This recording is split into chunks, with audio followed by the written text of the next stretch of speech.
FM láti ń gbètò yẹn wá láti máa ṣàyẹn wá bẹ́ẹ̀ tẹlifíṣọ̀n láti máa ṣàyẹn wá láti ń gbètò yẹn wá jọ.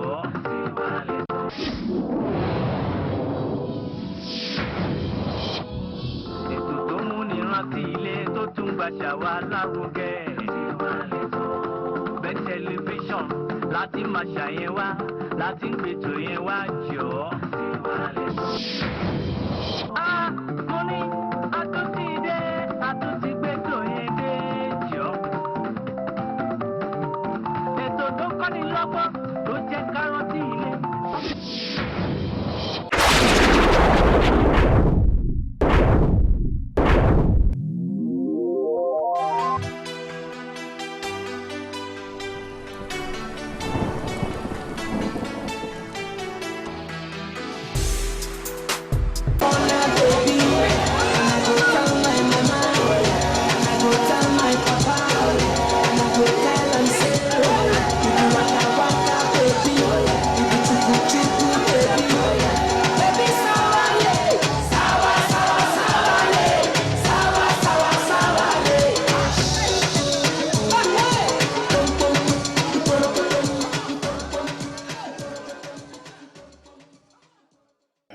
Orúkọ tèmi ni Ọ̀túnba Mobọ́lájí Fálàṣẹ. Kí ni ipò yín ní àárín àwọn ẹgbẹ́ Yorùbá Council of Elders? Èmi ni Custodian General Yorùbá Council of Elders tá à ń pè ní ìgbìmọ̀ àgbà Yorùbá ní Europe àti America. Èmi gẹ́gẹ́ bí èèyàn wa wò, èmi ni mo jẹ́ president alákòóso tẹ́lẹ̀ kí elder wa tó jókòó sí ọwọ́ àlàáfíà mi tí wọ́n gba ipò náà. Lẹ́yìn náà a yí orúkọ president sí chairman nítorí ká bá lè ní alákòóso ẹyọkan ní gbogbo àgbáyé. Mo tẹ̀ ṣe ń bọ̀ lórí yẹn náà sá. Ẹ ṣe gan ni.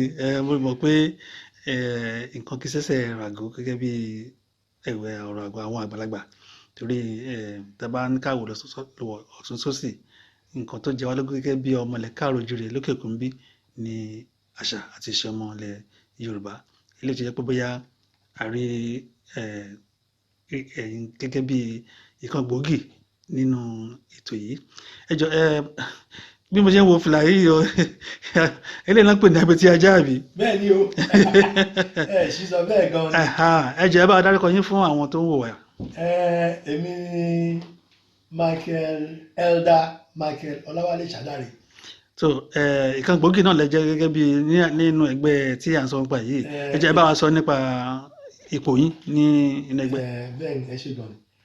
Èmi ni mo take over lọ́wọ́ Custodian General tó pé tẹ́lẹ̀ presidency là ń lò, ṣùgbọ́n a wá yí padà sí chairman and president wa, former president wa tó jókòó sọ́wọ́ ọ̀tún mi, wọ́n ti darí wa fún bí ọdún 8 sí ọdún 9. Wọ́n dẹ̀ ṣe ohun ribiribi láàrin wa. Àwọn gan-an túbọ̀ fi ẹsẹ̀ ẹgbẹ́ yìí múlẹ̀ dáadáa ní Europe and America. Ó dẹ̀ jẹ́ ohun ìdùnnú fún mi wípé mo gba iṣẹ́ ribiribi náà lọ́wọ́ wọn as the current chairman Yorùbá Council of Elders, tí a mọ̀ sí ìgbìmọ̀ àgbà Yorùbá. Ìgbìmọ̀ àgbà Yorùbá Europe and America. Ẹ ṣé. So a ní branch lamẹ́ríkà náà, a lè fi ní branch káàkiri Brazil bẹ́ẹ̀ bẹ́ẹ̀ lọ. Bí mo ṣe ń gbọ́ ìgbìmọ̀ àgbà Yorùbá káàkiri àgbáyé, inú mi dùn gan ni. So yes sir, bàbá mi ní apá ọ̀tún yín tí wọ́n dé fìlà àti àbúrò tèmi dé. Ẹ jọ̀ọ́, ẹ bá tẹ̀síwájú díẹ̀ nípa àwọn nǹkan tí ẹ ti ń ṣe látẹ̀yìnwá gẹ́gẹ́ bí adarí ẹgbẹ́. Nígbà tá a dá ẹgbẹ́ náà sílẹ̀ ní year 2013, a ní interim president nígbà yẹn, but interim president náà wọ́n sì ní ayé mọ́, àwọn ní Alhaji Williams. Èmi ní igbákejì wọn nígbà yẹn fún bí ọdún 3. nígbà táwa tún wọ́n mú mi as president ní year 2012 mo ṣe president náà fún ọdún 6 ìwé wa ní ká máa ṣe fọ́dún 4 mi lè rò pé ìgbà tí n ti ṣe ọdún 2 as méjì àbí mẹ́ta as vice tilẹ̀ ti ṣe 6 as president mo ti ṣe 8 náà tó fi ń ṣe kémi náà fi àyè sílẹ̀ fáyàwọ̀ yòókù náà kọ́ bàbá lè ṣe èèyàn kan lè dágbó ṣe so tẹ́ a bá ń ṣí bẹ́ẹ̀ mọ́ra wa a rí pé ẹgbẹ́ á máa lọ síwájú dáadáa ẹgbẹ́ bá fún mi ní oyè custodian general tó dàbí in fact trustee ni ṣùgbọ́n torí pé a ní trustee Nàìjíríà la ṣe lo terminology custodian àwa mẹ́ta la ṣe jẹ́ custodian yẹn nísìnyí ìbílẹ̀ ní chairman wọn custodian general náà ń pè chairman of the trustees ní Europe and America Ọ̀túnba Níkòyí ní ẹnì kejì àwọn ní akọ̀wé ẹgbẹ́ tẹ́lẹ̀ ẹnì kẹta ní Sir Tony Adésínà wọ́n jẹ́ akápò ẹgbẹ́ tẹ́lẹ̀ treasurer. ẹ ṣe tó bàbá mi tó ń jẹ́ chairman ní current chairman wa tó ẹ bá wa tẹ̀síwájú nínú nípa ẹgbẹ́ yìí ipò tí tẹ́tí gba ipò iṣẹ́ lọ́wọ́ wọn àti ibi tí a bá dé nísìn àti kí ni nǹkan tí ó wà lọ́kàn yín níbi tí ẹ̀ ń gbé ẹgbẹ́ yìí lọ ẹgbẹ́ ìgbìmọ̀ àgbà àbí kílẹ̀ ti gbé nísìn ẹgbẹ́ ìgbìmọ̀ àgbà Yorùbá káàkiri àgbáyé. ẹ ṣé gan ni olóòtú ọmọ Oòduà nígbà tí mo gba ẹgbẹ́ yìí mo rí pé àwọn tó wà níwájú mi ti ṣe ohun ribiribi gan ṣùgbọ́n gẹ́gẹ́ bí ìlànà wa nǹkan tí ẹgbẹ́ ìgbìmọ̀ àgbà Yorùbá dúró fún òun ni ìlọsíwájú èdè àṣà ìṣe tá à ń pè ní our cultural values as Yorùbá race òun gan ló jẹ wá lógún òun dẹ̀ ni à ń lépa láti jẹ́ kó tẹ̀síwájú especially ní ilẹ̀ Europe àti America tẹ bá rántí ní ìgbà kan ní ìlú wa gangan tá à ń pè ní Nàìjíríà ẹ má bínú o ọmọ Àkúrẹ́ olóyè mẹ́kùn lèmi ọmọ múdàsílẹ̀ mú gbọ́ nípa ni ọmọ amúgbìn owó bọ́ọ̀dì jẹ́ ọmọ ìyá dáná náà ìdájẹ́ okun àbá ní ara wẹ̀. ìgbà kan nígbà tá a wà ní Gbómi College tá a bá sọ Yorùbá wọn ní vernacular tá a bá lọ wo dictionary ẹ̀mọ nǹkan tó ń jẹ́ ẹlọ́bẹ̀rẹ̀ nǹkan tó ń jẹ́ vernacular ó jẹ́ èdè àwọn ará oko òun náà ń pè ní vernacular èdè wa ò kì í ṣèdè ará oko ṣùgbọ́n gbà yẹn gbàtà wà ń dàgbà ní Gbómi College a gbọ́dọ̀ sọ lẹ́yìn don't cross the lawn the next one ni don't speak in vernacular nílé àwọn ọ̀jọ̀gbọ́n ní ilẹ̀ Yorùbá lẹ́kọ̀ọ́ tó bá débẹ̀ tó bá sọ Yorùbá sọmọ wọn máa pè é ní pé please don't speak that language here. I spent a lot of money to train my children to speak English ṣùgbọ́n a dúpẹ́ lọ́wọ́ Ọlọ́run pé ọ̀làjú ń dé bá wa díẹ̀díẹ̀ àwọn ọmọ wa tó wà níbí wọn ò gbọ́ Yorùbá wọn ò gbọ́ nǹkan kan wọn ò mọ àṣà wọn ò mọ bó ṣe ń kí àgbàlagbà ṣùgbọ́n a dúpẹ́ lọ́wọ́ Ọlọ́run pé à ń tì síwájú àdé ń lọ síwájú sí ìmọ̀ràn àti the idiom of ọmọlúàbí òun gan la gbé sílẹ̀ nǹkan tó ọmọlúàbí yẹ kó ṣe àti nǹkan tí ọmọlúàbí ò yẹ kó ṣe gẹ́gẹ́ bí ìlànà Yorùbá ọmọlúàbí ò kì í ṣe jàgídíjàgan ọmọlúàbí ò kì í gúngò ọmọlúàbí ò kì í gọbẹ ọmọlúàbí ò kì í gbébọn. If we are able to put all those in place wọn ní máa pa àwọn ọmọ wa káàkiri ilẹ̀ ibi táwa yìí òun là ń jà kítakíta la sì ń ṣe nǹkan tá a bẹ̀rẹ̀ nígbà tí èmi wá tí mo gbapò àléfà chairman nǹkan ṣe biribiri ó fẹ́ dàrú díẹ̀ nítorí pé àgbọ́ra wa lọ́gbàáyé àgbọ́ra wa àgbọ́yé ṣùgbọ́n mo dúpẹ́ lọ́wọ́ Ọlọ́run pé nísìnyí we are all speaking in one voice we are all brothers to one another and we are speaking in terms of moving this association forward. Wọ́n ń gbọ́ wa ní UK, wọ́n dẹ̀ ń gbọ́ wa ní Europe, wọ́n ń gbọ́ wa káàkiri. We have vice president in America. Yes, we have vice chairman in America. Vice chairman in America. His name is Professor Shina Senoke. Shina Senoke. He's been putting our members together in America, and we thank God that he's doing well. Síwájú sí a tún ní connection ní Bahia ní ìlú Brazil tí àwọn Yorùbá wà. Èèyàn púpọ̀ mọ̀ wípé Yorùbá wà ní ìlú, wọ́n sọ èdè wa ní ilẹ̀ Brazil. Tẹ́ bá lọ síbi tí àwọn Brazilians ti ń jẹun, wọ́n ní oúnjẹ kan tó ń pè ní àkàrà jẹ. Àkàrà jẹ yẹn ni oúnjẹ tiwa táwa ń pè ní àkàrà. Gbogbo culture wa, gbogbo ìṣẹ̀báyé, gbogbo bá a ṣe ń ṣe, wọ́n sì ṣe ní ìlú yẹn. Wọ́n ń bọ Yemọja, wọ́n ń bògún. A dẹ̀ ní àwọn ará náà ní ìlú Cuba àti bẹ́ẹ̀ bẹ́ẹ̀ lọ. Ní Jamaica àwọn èèyàn wa náà wà ńbẹ̀. Tí káàkiri ayé ni àwọn Yorùbá sí. Iṣẹ́ tí à ń ṣe ní Yorùbá Council of Elders ní Europe and America ni pé ká bá lè kó gbogbo Yorùbá jọ káàkiri ayé.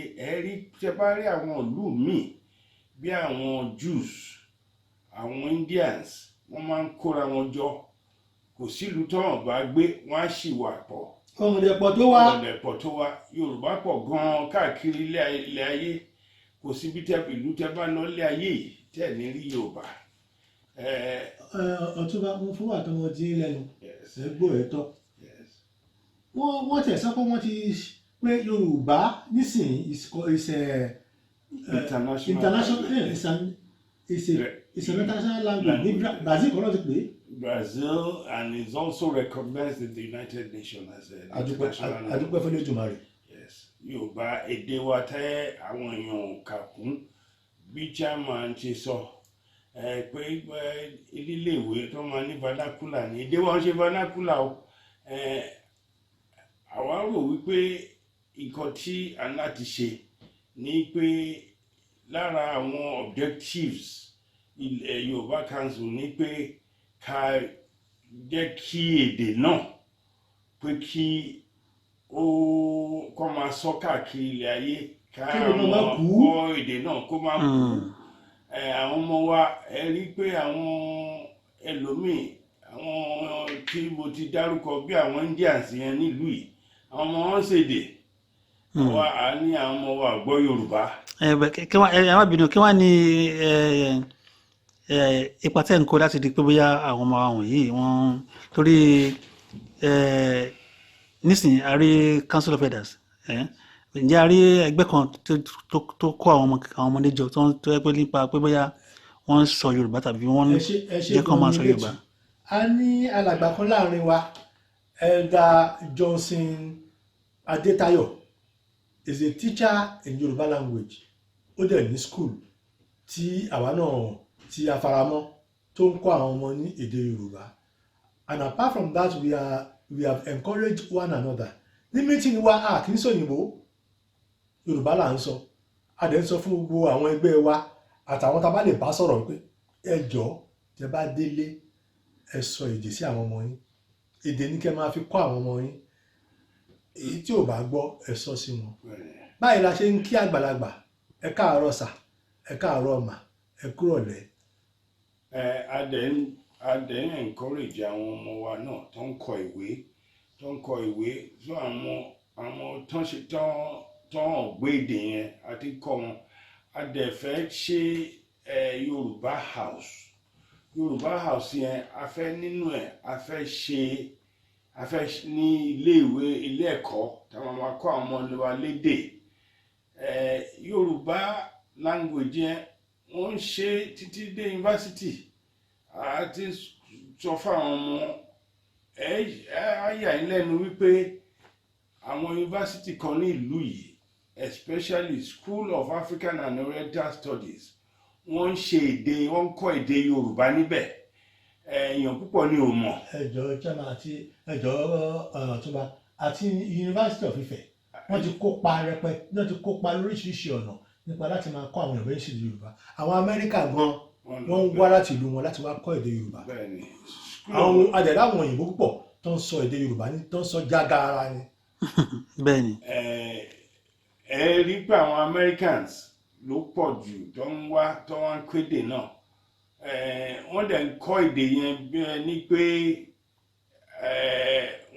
èdè náà wọ́n ti kọ́ wọn láti kékeré ni wọ́n dẹ̀ ń sọ dáadáa wọ́n dẹ̀ mọ ìtumọ̀ ẹ̀ àwọn ọmọ wa míì ẹ bá sọ Yorùbá sí wọn ò mọ ìtumọ̀ ẹ̀ ní tẹ́bátẹ̀ wo àwọn kìíní tà ń wò àwọn WhatsApp èdè Yorùbá tẹ́ bá sọ lóyìnbó kẹ́ni kó sọ Yorùbá sí á translate fún yín sédè Yorùbá àwọn náà ń kópa láti ṣe oríṣiríṣi láti gbé ilẹ̀ Yorùbá àti èdè wa lárugẹ. ẹ ṣe Yes sir. Ẹ má bínú at this junction mo láti dárúkọ ọ̀gbẹ́ni Amos Adéjìmí òun ni president chairman ìfẹsẹ̀múlẹ̀ èdè Yorùbá ní UK. Ìrántí ó ti ṣe ọdún díẹ̀ sẹ́yìn. Our past chairman board of trustees Yorùbá Tennis Club Dr. E.O. Smith. Dr. E.O. Smith òun ló gbé kíní yẹn bá wa pé Dr. E. Olúsọjí Smith. Dr. E. Olúsọjí ló gbé kíní yẹn bá wa níbí pé ó kọ̀ òun lómi ló dẹ̀ ń bà wọ́n lẹ́rù pé èdè Yorùbá ń parun bó dẹ̀ ṣe dá kíní yẹn rẹ̀ láàrin wa ń bì í nìyẹn. Àwọn kan wọ́n dẹ̀ gbà á wọ́n dẹ̀ ń ṣe ara wọn níbi tí wọ́n bá dé òun ni arákùnrin tí mo dárúkọ yẹn Amos Adéníjì òun ni president chairman ìfẹsẹ̀múlẹ̀ Yorùbá ìfẹsẹ̀múlẹ̀ ìlọsíwájú èdè Yorùbá. Àwọn kan tí mo tún mọ̀ níbẹ̀ òun ni ọ̀gbẹ́ni broda Adélagun Abudu mo tún mọ̀ ọ̀gbẹ́ni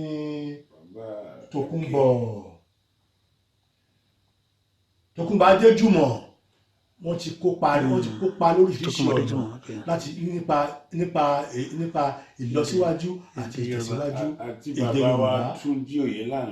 Bàbá wa Túnjí Òyelànà wọ́n dúró fún ayégeyè bàbá níbí yìí wọ́n dúró fún ayégeyè bàbá ní gbogbo wọn tá bá pè wọ́n sí òun náà ń dá sí wọ́n dẹ̀ ń fún wa ní advice and they are ready at any time àwọn àti ìyàwó wọn wọ́n dẹ̀ ready at any time láti bá wa péjọ láti bá wa sọ̀rọ̀ inú wa dùn gan láti nílò wọn. Tẹ́ bá tiẹ̀ lọ sí ilé ijó wọn ilé ìjẹ wọn MK Yorùbá náà fi ń kọrin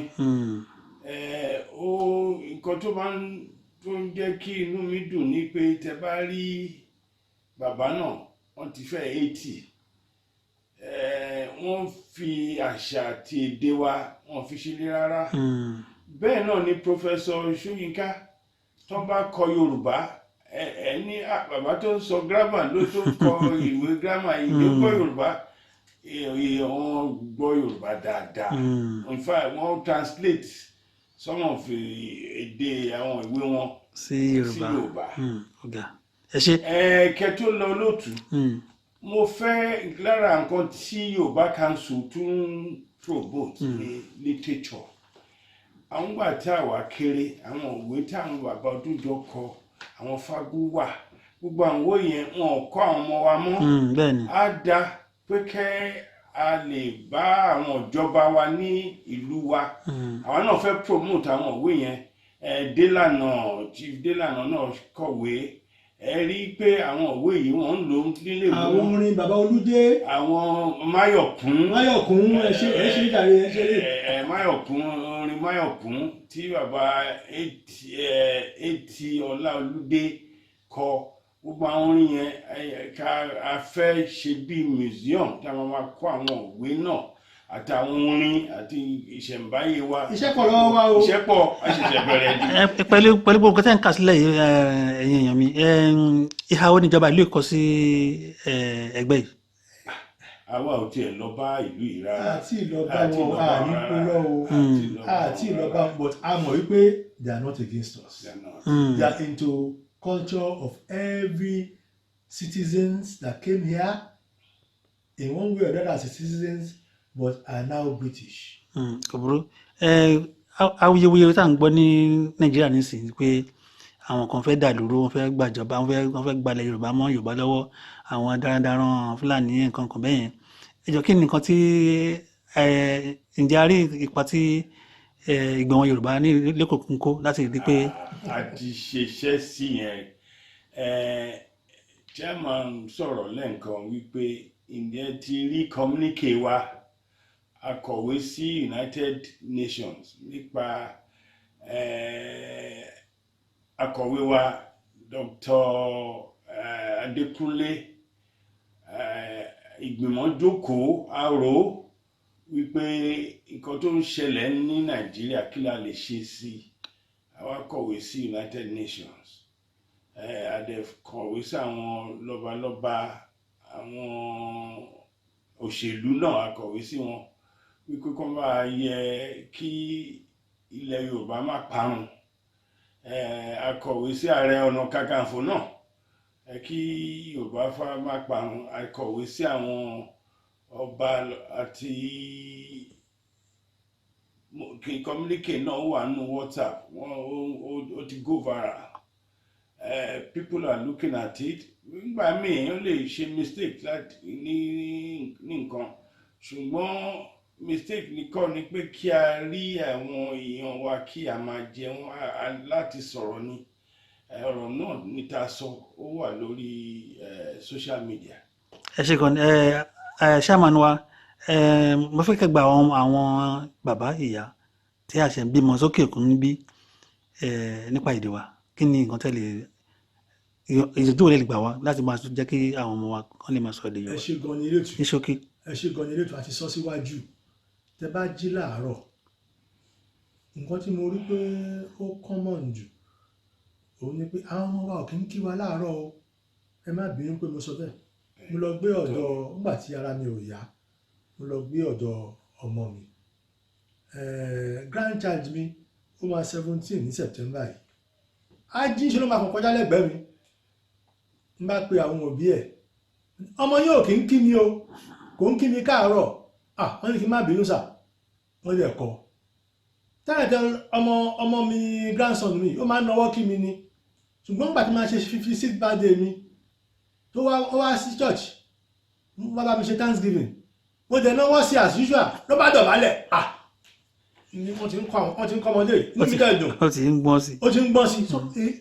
ìwọ̀n tí máa gbà wọ́n yẹn wá nìyẹn ẹ jẹ́ ká kọ́ àwọn ọmọ wa ẹ jẹ́ ká kọ́ àwọn ọmọ wa ògo ni fÓlúwa mo ní gbọ́dọ̀ lọ gbogbo àwọn ọmọ tèmi náà ń sọ Yorùbá àfẹ́ tí mo bí bẹ́yìn tó ní don't speak this language to me ṣùgbọ́n adúgbọ́dọ̀ lọ òun náà ti ń gbọ́n ẹ jẹ́ ká kọ́ àwọn ọmọ wa ní àṣà àti èdè wa tó bá rí ẹni tó bàbá fún ẹ ìdọ̀bálẹ̀ là ń kí àgbàlagbà ẹ káàsán sà ẹ káàárọ̀ sà ẹ káàsán sà ẹ káalẹ́ sà ó dàárọ̀ sà wàá dẹ̀ fìkúnlẹ̀ sí wàá fi ìdọ̀bálẹ̀ sí nígbà ayé àtijọ́ àwọn tó wà wájú tiwa bàbá mi á dọ̀bálẹ̀ á fàyà kanlẹ̀ fún bàbá ẹ̀ ni ìgbà tó yá àbẹ̀rẹ̀ sí ń lóṣù àbálẹ̀ ṣe ń ṣe ṣùgbọ́n díẹ̀díẹ̀ àbẹ̀rẹ̀ sí ń ẹ bá tẹ̀ ṣe yẹn ó sì dà ọ̀làjú ló dé gbogbo alátẹ́wọ́ gba ọ̀làjú ẹ̀rọ abẹ̀rẹ̀ díẹ̀ táwọn onímọ̀ máa ń pè ní báwò bọ́n máa ṣe ń báwò fún queen ẹ̀rọ báwò ẹ̀kọ́ àwọn ọmọkùnrin yín ẹ̀ka àwọn ọmọbìnrin yín báyìí la ṣe ń kí àgbàlagbà aṣọ wa tá à ń wọ̀ ní Yorùbá Council of Elders first Saturday of the month la meet we encourage ourselves to dress in our traditional. Níbo ni ẹ ti máa ń meet? A máa ń meet ní Enish restaurant ní Woolwich Lewisham High Street opposite the Lewisham Central Library. Opposite Lewisham Central kò ní ṣíṣì rárá. We meet on Saturday, first Saturday of the month.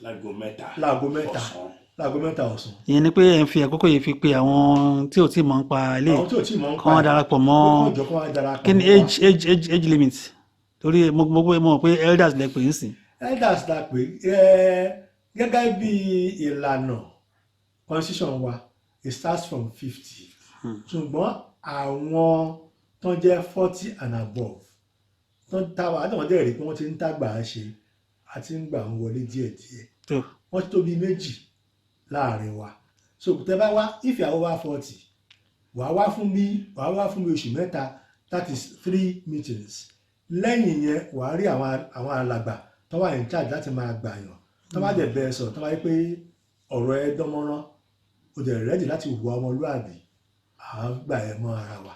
àtúmọ̀ ní àwọn tá à ń pè ní observer àwọn tó ń kọ́kọ́ lè wá sẹ́gbẹ́ kọ́ wo nǹkan tá à ń ṣe tó bá tiẹ̀ tágbà kọ́ ju 50 lọ wọ́n á jókòó wọ́n á mọ nǹkan kò sí nǹkan tá à ń fi pamọ́ nǹkan tá a bá sọ tá a bá ń ṣe wọ́n á bá wa dá sí tí chairman má dẹ̀ fẹ́ kọ́ dá sọ̀rọ̀ wọ́n á pè wọ́n. ẹ ṣé mo dúpẹ́ tó mo dúpẹ́ lọ́wọ́ yín púpọ̀ pé ẹ fi àkókò yín sílẹ̀ láti bá wa sọ̀rọ̀ lórí ètò ọmọ Oòduà ẹ ṣé gan ni a máa rí yín báwo ó dàbọ̀. Hi, my name is DJ Omo White, and I would appreciate if you can watch Prestige TV online 24/7. DJ Omo White for you.